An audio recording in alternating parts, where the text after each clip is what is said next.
اس شخص کی قربت میری جان نکال رہی تھی۔ اس نے میرے چہرے پر پڑی ہوئی بالوں کی لٹ کو اپنی انگلی میں گھما کر ذرا سا کھینچا۔ میں کراہا کے رہ گئی۔ کہنے لگا ابھی تو ابتدا ہے اور تم سے سہا نہیں جا رہا، ابھی رات باقی ہے۔ یہ سن کر میرا دل زور زور سے دھڑکنے لگا۔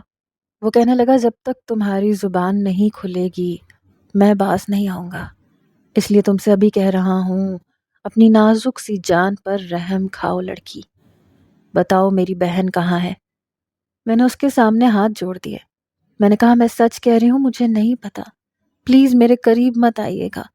میں کسی کی منگیتر ہوں اور اس سے بہت محبت کرتی ہوں، وہ بھی مجھے بہت چاہتا ہے، پلیز مجھے بدلے کی بھیںٹ مت چڑھائیں۔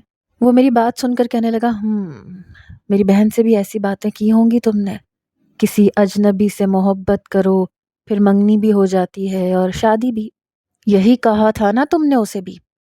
وہ چلا کر بولا تو میری سانس سینے میں ہی رکنے لگی۔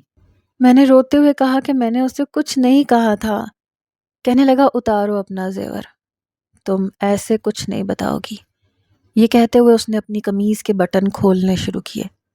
میں نے کہا آپ میرے ساتھ کچھ بھی کرنے سے پہلے یہ سوچ لیں کہ کل کو اگر میں بے قصور ہوئی تب آپ کیا کر لیں گے؟ کیا میری عزت، میری پاک بازی مجھے لوٹا دیں گے؟ میری بات سن کر کہنے لگا تم قصوروار ہو، تمہارا نام اس نے خط میں لکھا ہے کہ تم اس کا راز جانتی ہو، خود کو معصوم ظاہر مت کرو۔ میں ابھی تک تم سے شرافت سے پوچھ رہا ہوں لیکن تمہیں شرافت راس ہی نہیں ہے، تو میں کیا کروں؟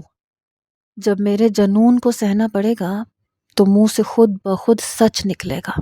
میں بیڈ سے اٹھنے لگی لیکن اس نے میری کلائی بڑے زور سے پکڑی۔ کئی کانچ کی چوڑیاں ٹوٹ چکی تھیں، میری کلائی میں پیوست بھی ہو چکی تھیں۔ پھر تو اس نے واقعی مجھ پر رحم نہیں کھایا۔ پوری رات میں نے اس کا جنون سہا، میری سسکیاں، میرے آنسو، میری منتیں، اس پر جیسے سب کچھ بے اثر تھا۔ میں نے کہا میرے دل میں کوئی اور ہے، میں کسی اور کی محبت ہوں، خدا کے لیے مجھے بخش دو۔ لیکن وہ کہنے لگا تمہاری وجہ سے آج کی رات ہمارے گھر کی عزت کسی غیر کی باہوں میں ہوگی، پھر میں تمہیں کیسے بخش دوں؟ تمہیں بھی تو پتہ چلے کہ کیسا محسوس ہوتا ہے جب اپنی محبت نہ ملے۔ پچھلے کئی سالوں سے ہمارے گھر کی عورتوں نے مردوں کے سامنے زبان تک کھولنے کی ہمت نہیں کی، لیکن تمہارے کہنے پر میری بہن گھر سے بھاگ گئی۔ تم کیا سمجھتی ہو ہمیں رسوا کر کے تم سب کچھ پالو گی؟ یہ مت سمجھنا کہ تمہیں اپنے گھر کی عزت بنا کے رکھوں گا۔ تم میرے لیے صرف آج کی رات کا بدلے کا سامان ہو۔ میرے نزدیک تمہاری اوقات ایک ٹشو جیسی ہے جسے استعمال کر کے اذان شاہ دوبارہ استعمال کرنا بھی پسند نہ کرے۔ اس شخص کا غرور، گھمنڈ، جنون ایسا تھا کہ میرا اپنا آپ اس کے سامنے بے بس ہوا۔ صبح وہ شخص میرے پہلو میں ہی سو چکا تھا اور میں اپنی لٹی پٹی حالت پر بھی اب آنسو بہا رہی تھی۔ پورے بیڈ پر میری چوڑیاں بکھری پڑی تھیں۔ مجھ میں اتنی ہمت بھی باقی نہیں رہی تھی کہ خود سے اٹھ کر بیٹھ سکوں۔ آسان نہیں ہوتا کسی گھمنڈی شخص کے جنون کا نشانہ بننا۔ مجھے اس کی شکل سے بھی نفرت محسوس ہو رہی تھی۔ میں اس کے پاس سے اٹھنے لگی تو میرے لمبے گھنے بالوں پر وہ بے خبر سو رہا تھا۔ میں چاہ کر بھی اٹھ نہیں پا رہی تھی۔ میرے اٹھنے کی کوشش سے اس ستم گر کی آنکھ کھلی۔ موندی موندی خمار آلود آنکھوں سے مجھے دیکھ رہا تھا۔ میں نے کہا پلیز ہٹے، میرے بال چھوڑیں۔ کہنے لگا میرا ایسا اب بھی کوئی موڈ نہیں ہے۔ یہ کہہ کر اس نے میرا بازو کھینچا، مجھے اپنے پہلو میں گرا لیا۔ میں نے کہا مجھ میں اب اتنی ہمت باقی نہیں ہے کہ مزید کچھ بھی سہ سکوں۔ ایسا کریں مجھے جان سے مار ڈالیں تاکہ آپ کا بدلہ پورا ہو سکے، لیکن خدا کے لیے مجھے چھوڑ دیں، میری ہمت جواب دے چکی ہے۔ وہ ہنسنے لگا، کہنے لگا ماروں گا تمہیں، لیکن اتنی آسان موت تھوڑی دوں گا، تڑپا تڑپا کے ماروں گا تمہیں تاکہ آئندہ ایسی غلطی نہ کرو۔ کچھ دیر میرے بہتے آنسوؤں کو دیکھتا رہا، میری سسکیاں سنتا رہا، پھر کہنے لگا میں نے آج تک تم جیسی لڑکی نہیں دیکھی۔ میری ہر زیادتی سہنے کے بعد بھی تم نے اپنی زبان نہیں کھولی۔ ایسی بھی کیا دوستی نبھانی کہ اپنی عزت گنوانی پڑ جائے؟ میں نے کوئی جواب نہیں دیا۔ کچھ دیر بعد وہ اٹھ کر کھڑا ہو گیا، کہنے لگا اب تم اتنی بھی حسین نہیں، کہ اذان شاہ تمہاری زلفوں کا اسیر ہو جائے۔ وہ کمرے سے باہر جا چکا تھا۔ میں پھوٹ پھوٹ کر رونے لگی۔ نعمان کی یاد شدت سے آئی۔ کہتا تھا لڑکیاں بہت نازک ہوتی ہیں، ان کے جذبے اس سے بھی زیادہ نازک، انہیں تو چھونا بھی بڑے آرام سے چاہیے۔ جب کبھی میرا بھائی اپنے کام مجھے کہتا اور میں انکار کر دیتی تو وہ میری کلائی زور سے پکڑ لیتا، کہتا کام کرو گی کہ نہیں؟ میں کہتی نہیں تو وہ کلائی دبانے لگتا۔ میں چلاتی تو نعمان اس سے میرا ہاتھ چھڑواتا تھا، کہتا تھا یہ کون سا طریقہ ہے کام کروانے کا؟ میری آنکھوں سے گرم گرم آنسو بہے تھے۔ میرے دل سے افشاں کے لیے بد دعا نکلی تھی۔ میں نے کیا بگاڑا تھا اس کا جو اس نے مجھے پھنسوا کے رکھ دیا؟ میرا نام کیوں لکھا کہ میں سب کچھ جانتی ہوں جبکہ میں کچھ نہیں جانتی تھی؟ اپنی محبت پانے کا یہ کون سا طریقہ تھا؟ اللہ کرے جس کی خاطر اس نے مجھے اذیت سے دوچار کیا ہے وہ بھی اسے چھوڑ جائے۔ میں روئے جا رہی تھی۔ کچھ دیر بعد کمرے کا دروازہ کھلا تو افشاں کی والدہ کمرے میں آئی۔ کمرے کی بکھری حالت اور میری اجڑی حالت دیکھ کر متحیر ہوئی تھی۔ بیڈ کی چادر پر میری بکھری چوڑیاں دیکھ کر اور میرا بکھرا حلیہ دیکھ کر پوچھنے لگی کہ کیا اذان رات کو تمہارے پاس آیا تھا؟ یہ سن کر میں سسکنے لگی۔ وہ میرے پاس بیٹھ گئی، کہنے لگی اچھا نہیں کیا اس نے، میں نے اسے منع بھی کیا تھا کہ اس طرح کا بدلہ نہ لے، لیکن اس کا جنون ایسا ہی ہے، پاگل ہو جاتا ہے، پاگل پن میں کسی کی نہیں سنتا۔ رات کو میں بہت ڈپریشن میں تھی اس لیے نیند کی دوائیاں لے کر سو گئی تھی، ورنہ میں اذان کو کبھی تمہارے پاس نہ آنے دیتی۔ میں نے کہا آپ کا بیٹا انسان نہیں ہے، جانور ہے۔ میں بار بار کہتی رہی کہ مجھے افشاں نے ایسا کچھ نہیں بتایا، لیکن اس نے میری ایک نہیں سنی۔ میں نے کہا آنٹی میں سچ کہہ رہی ہوں افشاں کے بارے میں کچھ نہیں جانتی۔ میں چاہ کر بھی اپنی سسکیاں روک نہیں پا رہی تھی۔ کہنے لگی مجھے بہت افسوس ہے کہ اذان نے تمہارے ساتھ اچھا نہیں کیا، تم پریشان نہیں ہو، آئندہ تمہیں کچھ نہیں کہے گا، اپنے کمرے میں بھی نہیں ہے، شاید افشاں کو ڈھونڈنے گیا ہے۔ یہ کہہ کر وہ کمرے سے باہر چلی گئی۔ کچھ دیر بعد افشاں کا ایک سادہ سا لباس مجھے لا کر دیا، کہنے لگی اسے پہن لو، میں تمہارے لیے ناشتہ لاتی ہوں۔ جب وہ کمرے سے باہر چلی گئیں تو میں بمشکل بیڈ سے اٹھ کر نیچے اتری۔ نہا کر وہ سادہ لباس پہن لیا۔ اس کی والدہ نے زبردستی مجھے ایک گلاس دودھ کا پلایا تھا۔ میں کچھ بھی کھانا نہیں چاہتی تھی۔ میرے کمرے کی صفائی ایک ملازمہ نے کی تھی۔ کچھ دیر میں میری آنکھوں میں نیند اترنے لگی۔ پوری رات ایک لمحہ بھی میں سو نہیں پائی تھی۔ کچھ ہی دیر میں گہری نیند سو چکی تھی۔ میری آنکھ اذان کے چلانے پر کھلی۔ شاید اپنی ماں سے بحث کر رہا تھا کہ میرے سامنے اس لڑکی کی طرف داری مت کریں، میرا جو جی چاہے گا اس کے ساتھ سلوک کروں گا۔ میری عزت کا جنازہ نکلا تھا رات کو۔ میری عزت اس لڑکی کی وجہ سے 2 کوڑی کی ہو کر رہ گئی۔ اس نے میری معصوم بہن کا دماغ خراب کر دیا۔ اس نے اس کے دماغ میں میرے خلاف، ان ریت رواجوں کے خلاف زہر بھر دیا، اور اس کا نتیجہ آپ نے رات کو دیکھ لیا اماں۔ آپ کو اندازہ نہیں ہے میرے سینے پر کیسے سانپ لوٹ رہے ہیں جب مجھے یہ خیال آتا ہے کہ میری بہن کسی غیر کے ساتھ ہے۔ کسی بھی بھائی کے لیے یہ بات ناقابل برداشت ہوتی ہے۔ وہ بھی چلا رہا تھا جب اس بنگلے کے باہر مجھے نعمان کے چلانے کی آوازیں آنے لگی، جو اذان کو بلا رہا تھا۔ کہہ رہا تھا تمہاری ہمت کیسے ہوئی ہبا کو یہاں قید کرنے کی؟ چھوڑو اسے ورنہ مجھ سے برا کوئی نہیں ہوگا۔ یہ سننا تھا کہ میں بے چینی سے اٹھ کر کمرے سے باہر نکلی، لیکن سامنے ہی لاؤنج میں اذان شاہ کھڑا تھا۔ مجھے دیکھ کر اپنے ملازم سے کہنے لگا یہ کون جاہل ہے جو باہر شور مچا رہا ہے، اسے پکڑ کے اندر لے کر آؤ۔ کچھ ہی دیر میں اذان شاہ کے گارڈز نعمان کو بازوؤں سے پکڑ کر اندر لے آئے۔ جیسے میں نے اسے دیکھا بھاگ کر اس کی طرف جانے لگی، جب اذان شاہ نے میرا بازو پکڑ کر میرے قدموں کو وہیں روکا۔ نعمان نے جب اس شخص کو میرے ہاتھ پکڑے دیکھا تو کہنے لگا ہاتھ چھوڑو اس کا۔ اذان کہنے لگا اس کے باپ نے تمہیں بتایا نہیں؟ کیا لگتی ہے میری یہ؟ کہنے لگا زبردستی رشتے قائم نہیں کیے جاتے، مرد ہو تو مردوں کی طرح بات کرو، ایک کمزور عورت کا سہارا لینے کی کیا ضرورت تھی؟ اپنی بہن کی اچھی تربیت کی ہوتی تو تمہیں آج یہ دن دیکھنا نہیں پڑتا۔ یہ سننا تھا کہ اذان غصے سے بپھر کر رہ گیا۔ کہنے لگا مطلب کیا ہے؟ نعمان کہنے لگا قصور تمہاری بہن کا تھا، سزا تم میری منگیتر کو دے رہے ہو، آزاد کرو اس کو اپنے ہر بندھن سے۔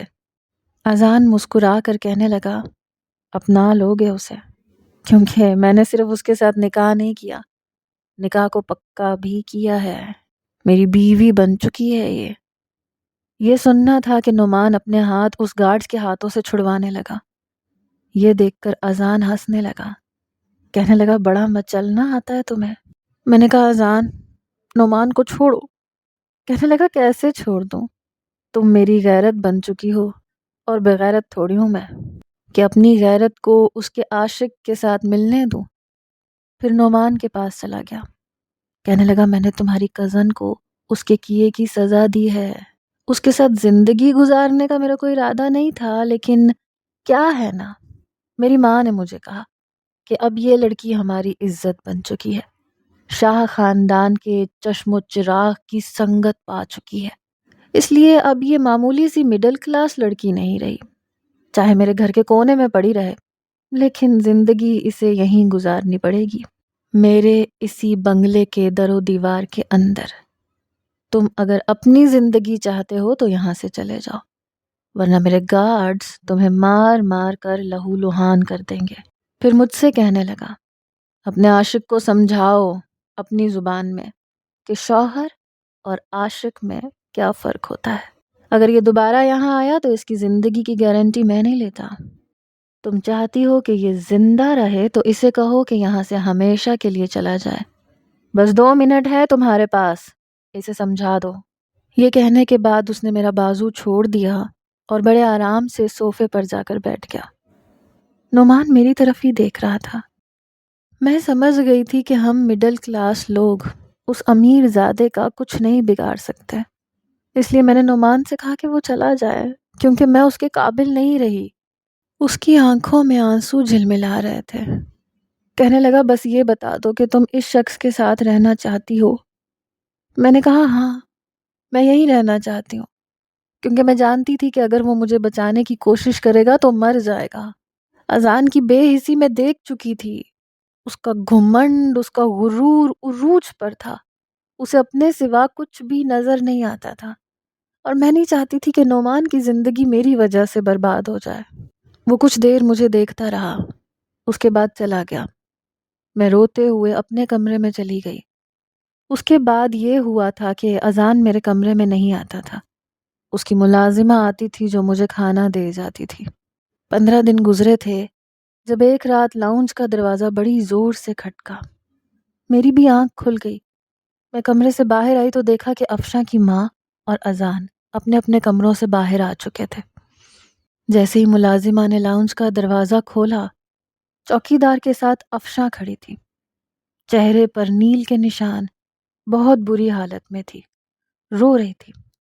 جیسے ہی اذان اس کے پاس پہنچا، اس سے پوچھنے لگا کہ اسے کیا ہوا ہے۔ وہ روتے ہوئے وہیں بے ہوش ہو گئی۔ اذان نے افشاں کو اپنی باہوں میں بھر لیا، اس کو اس کے کمرے میں لے گیا۔ میں وہیں پتھر کی مورت بنی کھڑی تھی۔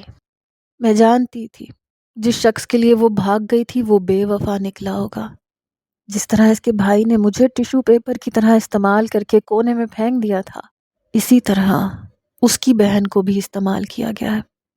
فرق صرف یہ تھا کہ وہ قصوروار تھی اور میں بے قصور۔ میں نے کمرے کا دروازہ بند کیا، اطمینان کا سانس لیا اور لیٹ گئی۔ میں جانتی تھی کہ ایسی محبتوں کا انجام یہی ہوتا ہے۔ گھر سے بھاگی ہوئی لڑکی کی ہمارے معاشرے میں کوئی عزت نہیں ہے، نہ اس کے گھر میں، نہ اس کے محبوب کی نظر میں، اس لیے ان کا یہی حال ہوتا ہے۔ صبح جب آنکھ کھلی تو چلانے کی آوازیں سنائی دے رہی تھیں۔ میں کمرے سے باہر آئی تو آوازیں افشاں کے کمرے سے سنائی دے رہی تھیں، ساتھ ہی اذان کی گرجدار آواز تھی کہ میں اس کو زندہ نہیں چھوڑوں گا، جو کچھ میری بہن کے ساتھ کیا ہے میں اسے جان سے مار ڈالوں گا۔ بہت غصے میں تھا۔ کمرے کا دروازہ کھولا تو وہ بیٹھی رو رہی تھی، اس کی والدہ اس کے ساتھ بیٹھی آنسو بہا رہی تھیں۔ پھر میں نے کہا، اس شخص کو تم بعد میں مارنا، پہلی گولی اپنی بہن کے سینے میں اتارو، خود اپنی مرضی سے گھر سے بھاگی تھی۔ پھر میں افشاں کے پاس آ گئی۔ میں نے کہا، بتاؤ اپنے بھائی کو، کیا میں نے تمہیں بھگایا تھا؟ کیا میں جانتی تھی کہ تم کس کے ساتھ بھاگی ہو؟ اس نے نہیں میں سر ہلا دیا۔ نظر چرانے لگی. کہنے لگی اذان بھائی آپ نے ہبا کو یہاں کیوں رکھا ہے؟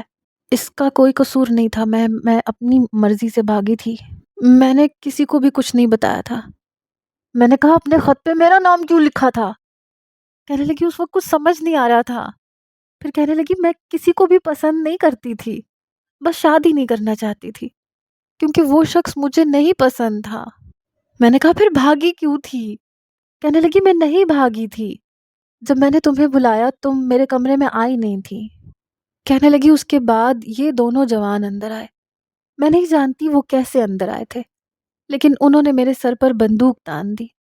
کہنے لگے کہ ایک خط لکھو جس میں تم یہ لکھو گی کہ تم بھاگ رہی ہو اپنے عاشق کے ساتھ.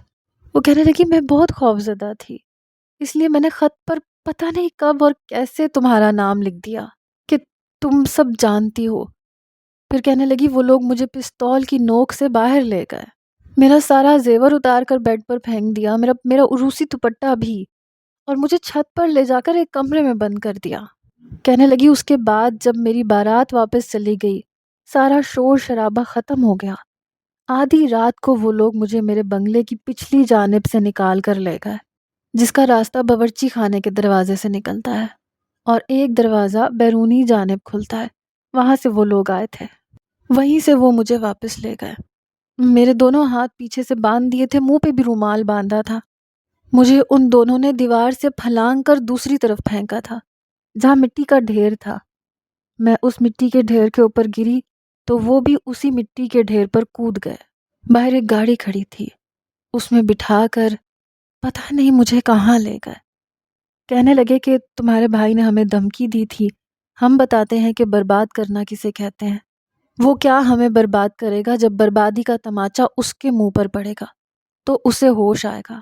وہ کہنے لگی کہ 15 دن تک مجھے زیادتی کا نشانہ بنایا گیا اور اب وہ لوگ مجھے میرے ہی بنگلے کے دروازے کے پاس پھینک کر چلے گئے. میں نے اذان کی طرف دیکھا تو وہ نظریں چرانے لگا. میں اس کے پاس کھڑی ہو گئی. میں نے کہا سن لیا آپ نے، آپ کی بہن کیا کہہ رہی ہے. میں آپ کی منت سماجت کرتی رہی کہ میں جھوٹ نہیں بول رہی، میں نے ایسا کچھ نہیں کیا، لیکن آپ نے میری ایک نہیں سنی.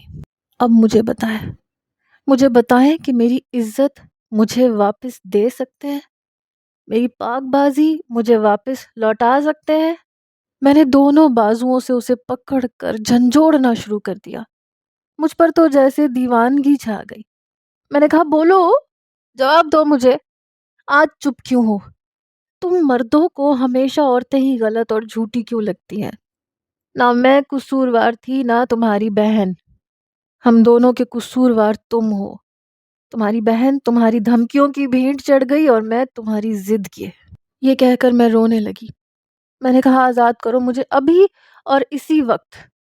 یہ بات سن کر اس نے مجھے ایک نظر دیکھا، پھر نفی میں سر ہلانے لگا. کہنے لگا میری عزت ہو تم. میں نے کہا نہیں، میں تمہاری عزت نہیں ہوں، ایک ٹشو پیپر ہوں جسے ایک بار استعمال کرنے کے بعد تم استعمال کرنا اپنی شان کے خلاف سمجھتے ہو. مجھے نفرت ہے تم سے، نہیں چاہیے مجھے تمہاری بھیک میں دی گئی عزت. اذان شاہ مجھے آزاد کرو. میں اسے روتے ہوئے چلا چلا کر کہہ رہی تھی. پتہ ہی نہیں چلا کب میں یوں ہی دیوانگی میں اپنے ہوش کھو بیٹھی، اس کی باہوں میں جھول گئی. لیکن جب ہوش آیا تو ہاسپٹل کے کمرے میں تھی، وہ بھی کمرے میں ہی موجود تھا. اس کی والدہ بھی میرے پاس بیٹھی تھی. جیسے ہی مجھے ہوش آیا میرے ہاتھ میں ڈرپ لگی ہوئی تھی. مجھے ہوش میں دیکھ کر وہ میرے پاس آ گیا. میں فوراً سے اٹھ کے بیٹھنے لگی تو کہنے لگا آرام سے بیٹھو، تمہاری طبیعت ٹھیک نہیں ہے. میں نے کہا کچھ نہیں ہوا مجھے، ہٹاؤ اسے میرے ہاتھ سے. میں اپنے ہاتھ سے ڈرپ اتارنے لگی. اس کی والدہ کہنے لگی بیٹا اسے تو مت اتارو، بہت کمزور ہو تمہارے لیے ڈرپ کا لگے رہنا بہت ضروری ہے، ورنہ بچہ ضائع بھی ہو سکتا ہے. یہ سن کر تو میرا دماغ سائیں سائیں کرنے لگا.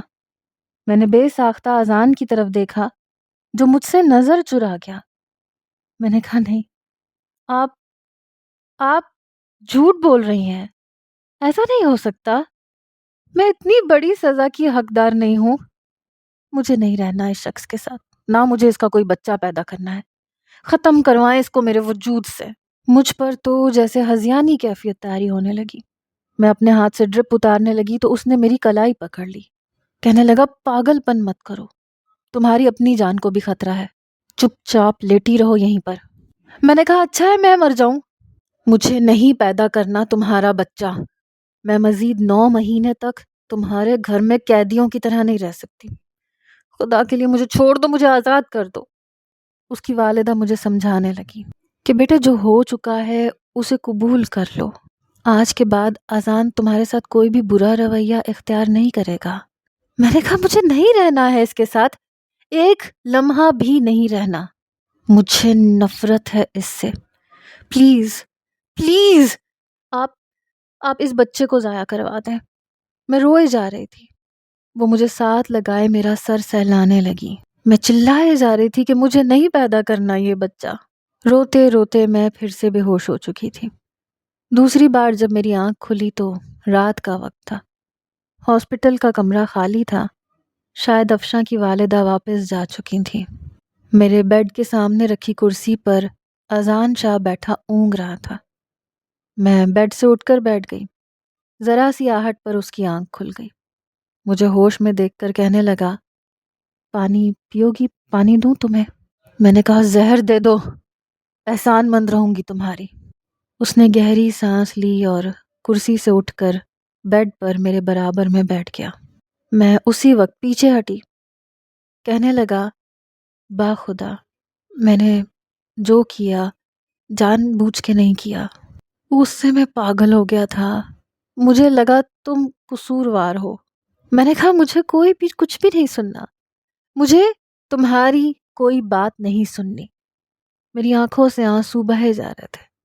کہنے لگا پلیز میری بات سن لو، جو کچھ ہوا ٹھیک ہے، میں قصوروار ہوں، تم جو چاہے وہ سزا مجھے دے دو، میں بھگتنے کے لیے تیار ہوں، مارنا چاہتی ہو مجھے مار لو، گالی دینا چاہتی ہو گالی دے دو، جو چاہتی ہو کر لو، لیکن خدا کے لیے میرے بچے کو نقصان مت پہنچانا، میں تمہارے آگے ہاتھ جوڑتا ہوں۔ وہ میرے سامنے ہاتھ جوڑے کہہ رہا تھا۔ میں نے کہا میں نے بھی ہاتھ جوڑے تھے، تم نے مجھ پر رحم نہیں کیا تھا۔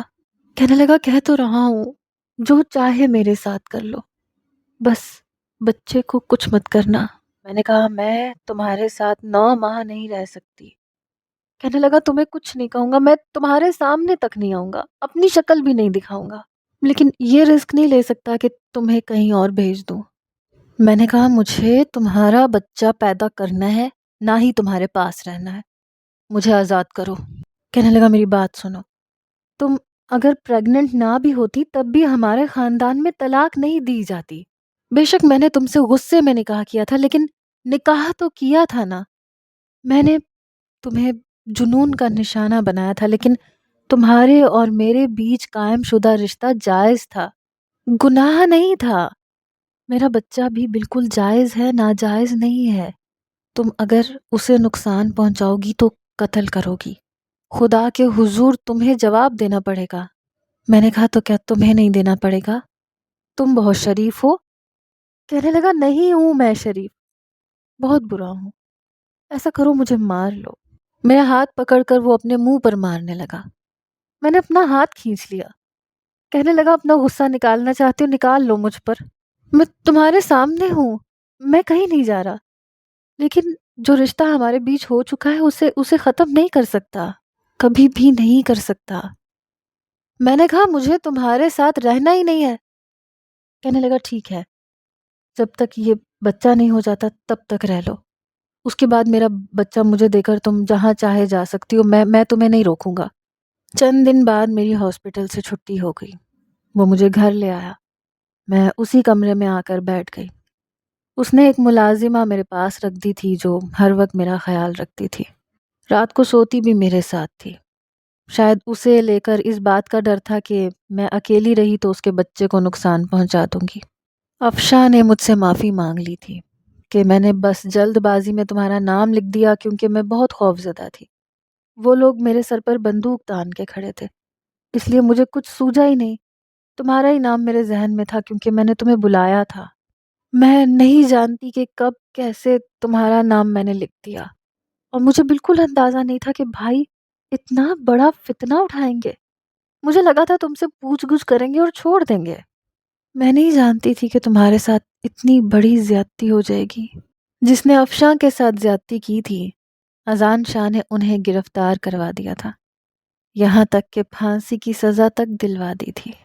اپنی بہن کی باری آئی تو سارے انصاف کے تقاضے پورے کیے تھے، اور میرا کیا تھا؟ میرے بارے میں کیا سوچا تھا؟ میں اس کا بچہ پیدا کرنے والی ایک کم حیثیت مڈل کلاس کی لڑکی تھی۔ مجھے بیوی بنا کر وہ ایک احسان کر رہا تھا مجھ پر۔ آج نہیں جتا رہا تھا تو کل ضرور جتاتا۔ افشاں میرے کھانے پینے کا بہت زیادہ خیال رکھتی تھی، میرے پاس بیٹھی رہتی، اپنے ہاتھ سے مجھے دودھ پلاتی، کبھی مجھے کوئی چیز، کبھی پھل کھلاتی۔ 3-4 ماہ بعد اذان نے اپنے ایک آفس کے کولیگ سے افشاں کی شادی کروا دی، جو کہ بہت کم حیثیت تھا، اور اس لیے مان گیا تھا کیونکہ بدلے میں اذان افشاں کو ایک بنگلہ اور بینک بیلنس دے رہا تھا۔ اس کا نکاح کر کے اسے رخصت کر دیا گیا۔ رخصتی سے پہلے اس نے میرے سامنے ہاتھ جوڑ کر معافیاں مانگی تھی، تو میں نے بھی اسے دل سے معاف کر دیا تھا۔ افشاں تو قصوروار نہیں تھی، قصوروار تو اذان تھا۔ میں نے اسے کہا کہ میرے دل میں تمہارے لیے کچھ نہیں ہے، خدا تمہیں خوش رکھے۔ جب رات کو میں سونے کے لیے اپنے کمرے میں آ کر لیٹی تو اس رات ملازمہ کے بجائے اذان میرے کمرے میں آیا۔ اسے دیکھ کر میں بیڈ سے اٹھ کر بیٹھ گئی۔ اس نے کمرہ بند کیا اور لاک بھی کر دیا۔ مجھے لگا جیسے کسی نے میرا دل مٹھی میں لیا ہو، کیونکہ چند دن پہلے ہی ڈاکٹر نے کہا تھا کہ اب آپ کی صحت پہلے سے بہت اچھی ہے، اب آپ چاہیں تو شوہر کے پاس بھی جا سکتی ہیں۔ ڈاکٹر کے پاس مجھے وہی لے کر جاتا تھا، اور یہ بات بھی سن چکا تھا۔ اس کا یوں میرے کمرے میں آنا مجھے خوفزدہ سا دیکھ کر میرے پاس آ کر بیٹھ گیا۔ کہنے لگا طبیعت کیسی ہے تمہاری؟ میں نے کہا آپ کیوں آئے ہیں یہاں؟ آپ یہاں سے باہر جائیں۔ آپ نے کہا تھا کہ آپ مجھے اپنی شکل بھی نہیں دکھائیں گے، میرے قریب نہیں آئیں گے۔ کہنے لگا بات کر سکتا ہوں تم سے، بات کرنے آیا ہوں، تمہیں چھوؤں گا بھی نہیں، پلیز ریلیکس، کچھ نہیں کہوں گا تمہیں۔ میں نے کہا مجھے آپ کی بات بھی نہیں سننی، کچھ نہیں سننا۔ کچھ دیر مجھے دیکھتا رہا، پھر کہنے لگا کیا معاف نہیں کر سکتی مجھے؟ پلیز مجھے معاف کر دو، قسم سے تمہاری اس فکر میں رات بھر سو نہیں پاتا۔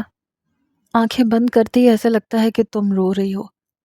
میں اٹھ کر بیٹھ جاتا ہوں، بار بار تمہارے کمرے میں جھانک کر دیکھتا ہوں، تم رو رہی ہوتی ہو۔ تمہاری آہیں میرا چین چرا کے رکھ گئی ہیں، تمہاری اس رات کی سسکیوں نے میری نیندیں اڑا دی ہے۔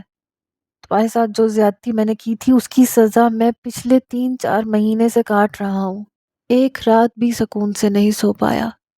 نیند کی میڈیسن کھاتا ہوں لیکن سوتا نہیں ہوں، تھک گیا ہوں جاگ جاگ کے۔ بار بار تمہارے کمرے میں جھانک کر دیکھتا ہوں تمہیں، تم سو رہی ہوتی ہو۔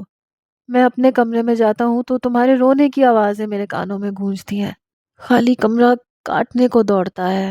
آنکھیں کھول کر دیکھتا ہوں تو چادر پر تمہاری ٹوٹی ہوئی چوڑیاں بکھری ہوئی نظر آتی ہیں۔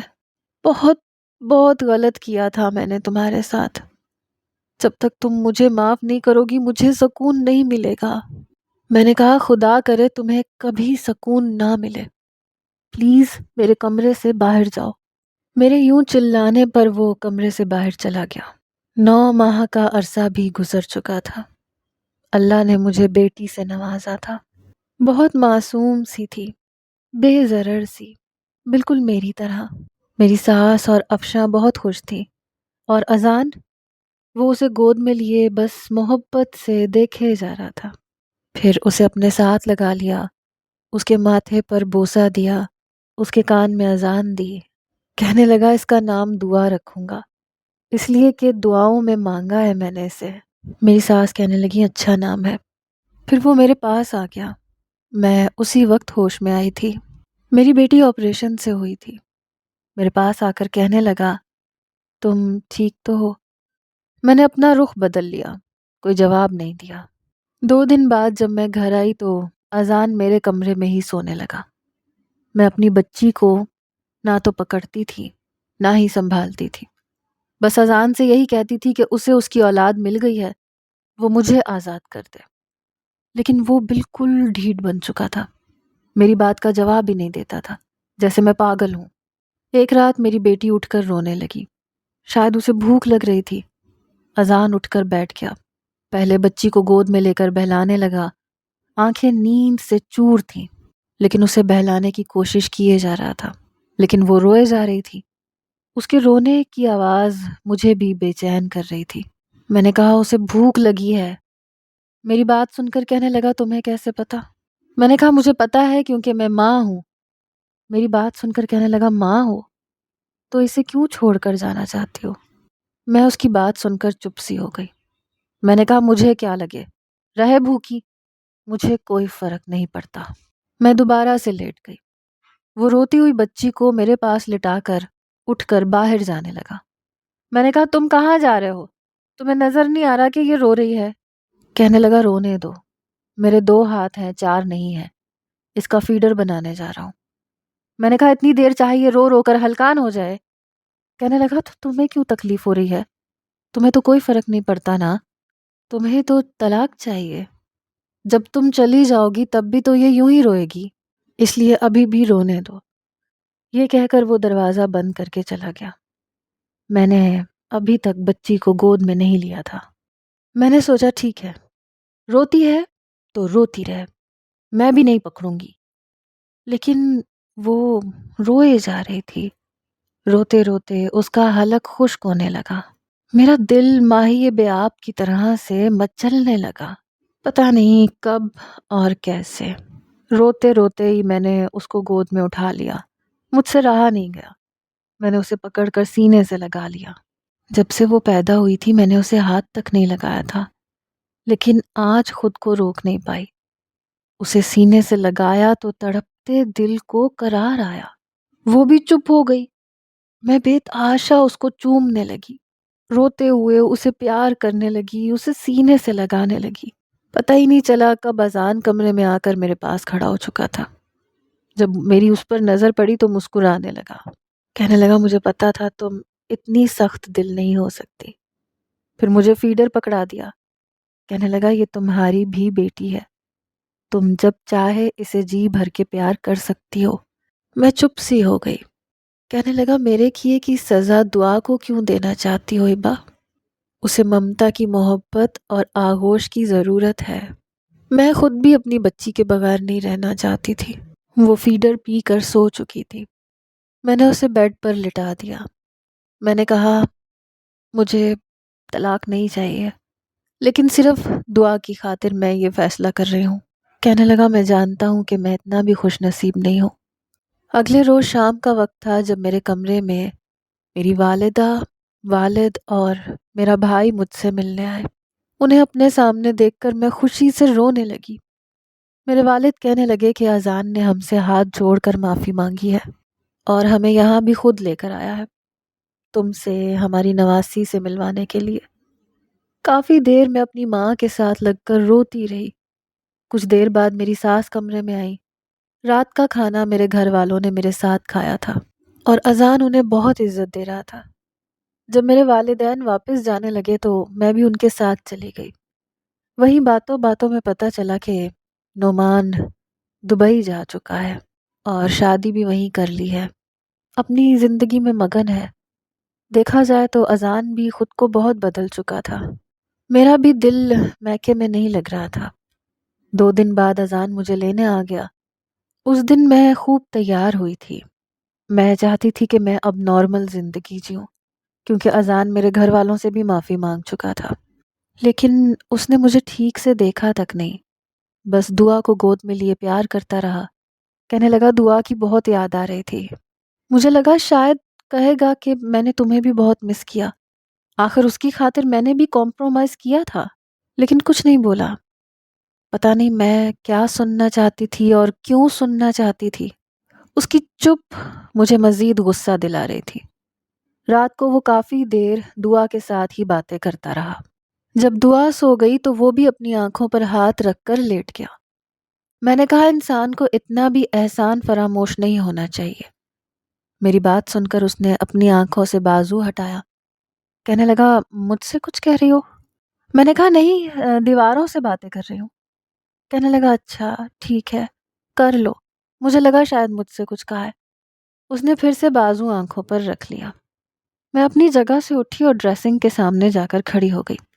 میں نے کہا میں ہی پاگل تھی جو اتنا تیار ہوئی، یہ سوچا کہ مجھے اب نارمل زندگی کی طرف آنا چاہیے، جو ہو چکا اسے قبول کر لینا چاہیے، لیکن یہ میری غلطی تھی، کسی اور کو تو میری پرواہ ہی نہیں ہے۔ جھوٹے منہ یہ تک نہیں کہا کہ اچھی لگ رہی ہو۔ میں نے یہ کہہ کر ٹیشو لیا اور میک اپ صاف کرنے لگی، جب وہ اٹھ کر میرے پاس آ گیا، کہنے لگا اگر ایسا کوئی ارادہ کر چکی تھیں تو مجھے بتانا چاہیے تھا، مجھے کیا پتا کہ تمہارے دل میں کیا چل رہا ہے۔ میں نے کہا میں نے یہ میک اپ اپنے محلے والوں کو دکھانے کے لیے تو نہیں کیا تھا۔ میری بات سن کر مسکرانے لگا، مجھے ہاتھ سے پکڑ کر اپنے مقابل کھڑا کیا، کہنے لگا میں غیر نہیں ہوں، تمہارا اپنا ذاتی شوہر ہوں، اس لیے مجھ سے صاف کہہ سکتی ہو جو بھی کہنا چاہو۔ یہ اشارے کنارے مجھے سمجھ میں نہیں آتے ہیں، سچ پوچھو تو 2 دن بڑی مشکل سے کاٹے میں نے، لیکن تمہیں منع اس لیے نہیں کیا کہ کہیں تم یہ نہ سمجھو کہ تمہیں تمہارے ماں باپ کے پاس نہیں جانے دے رہا، لیکن یہ نہیں پتا تھا کہ 2 دن میں کایا پلٹ جائے گی۔ سچ بتاؤ ہبا، تم نے مجھے مس کیا تھا نا؟ تم مجھے دل سے معاف کر چکی ہو؟ شاید میں اس سے محبت کرنے لگی تھی کیونکہ اسے اپنی غلطی کا احساس ہو گیا تھا۔ میں نے کہا سوچ رہی ہوں دعا کی خاطر یہ بھی کر لوں۔ کہنے لگا دعا کی خاطر؟ مجھے اپنے حصار میں لے کر پوچھنے لگا۔ میں نے کہا ہاں۔ کہنے لگا میری طرف دیکھو، کہو کہ واقعی میں تمہارے دل میں کہیں نہیں ہوں، کیونکہ آنکھیں کبھی بھی جھوٹ نہیں بولتی۔ میں نظریں چرانے لگی، پھر وہ ہنسنے لگا، کہنے لگا بہت شکریہ مجھے معاف کرنے کے لیے۔